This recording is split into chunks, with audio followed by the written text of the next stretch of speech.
किसको? बिल्ली को डरा दिया, है ना। फिर उसने एक दिन क्या बोला? उसने कहा, अपने भाई को कहा धप धप करके अपने भाई को डरा दिया, है ना। और फिर उसने एक दिन क्या बोला? हे। और किसको डराया? नानी को डरा दिया। और उसके बाद वो किसको डराई लास्ट में? कातिया को डरा दिया। तो उसकी मम्मी ने सोचा ये तो जो आता है उसी को डरा देती है। तो एक दिन उसकी मम्मी ने उसको एक छोटी सी डिबिया दी। क्या दी?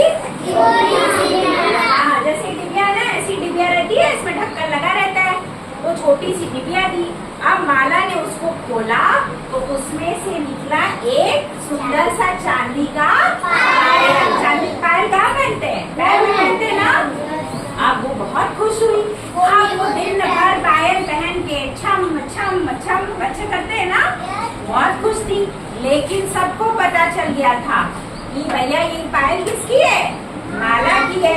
मतलब जहाँ माला जाती तो उसकी आवाज से सबको पता चल जाता कि माला आ रही है।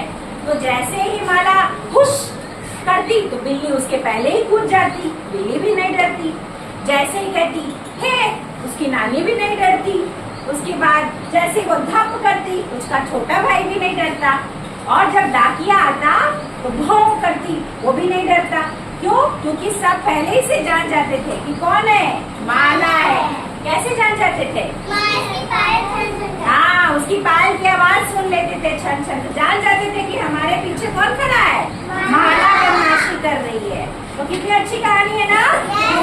अच्छा, इस कहानी को लिखा कौन है?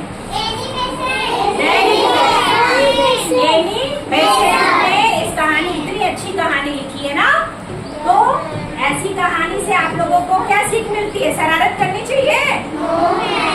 हाँ, लेकिन बचपन में शरारत तो बनता है, थोड़ी शरारत कर सकते हो। हाँ, तो चलो फटाफट पूछ लेते हैं।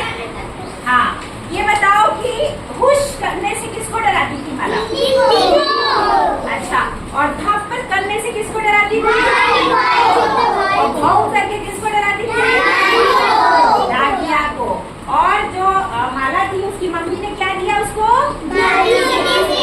छोटी सी डिब्बी। और छोटी सी डिब्बी में से क्या निकला? बहुत अच्छा। जो आपको दिख रहा है यहाँ पे ब्लैक बोर्ड पे, देखिए यहाँ पे कुछ लिखा हुआ है, ठीक है। तो आपको इसकी आवाज बतानी है। अच्छा, ध्वनि मतलब आप सब जानते हो ना? ध्वनि माने कैसी आवाज निकल रही है। तो जैसे सबसे पहले दिया है यहाँ पर, पढ़िए ध्वनि। तो घंटी की ध्वनि क्या क्या होती है? लिख के बताइए जल्दी से।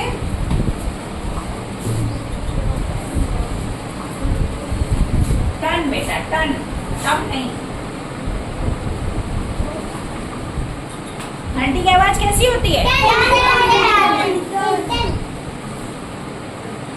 हाँ, एक साथ चलिए हमने, चलिए टन टन होती है, ठीक है। चलिए अब आप लिखिए पायल की आवाज कैसी आती है?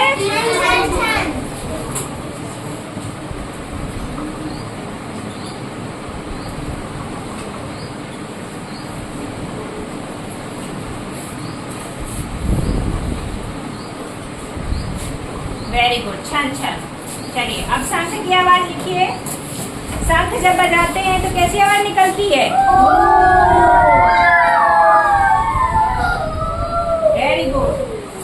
चलिए डमरू की आवाज कैसी होती है? डम डम। ऐसे बजाते हैं ना डमरू।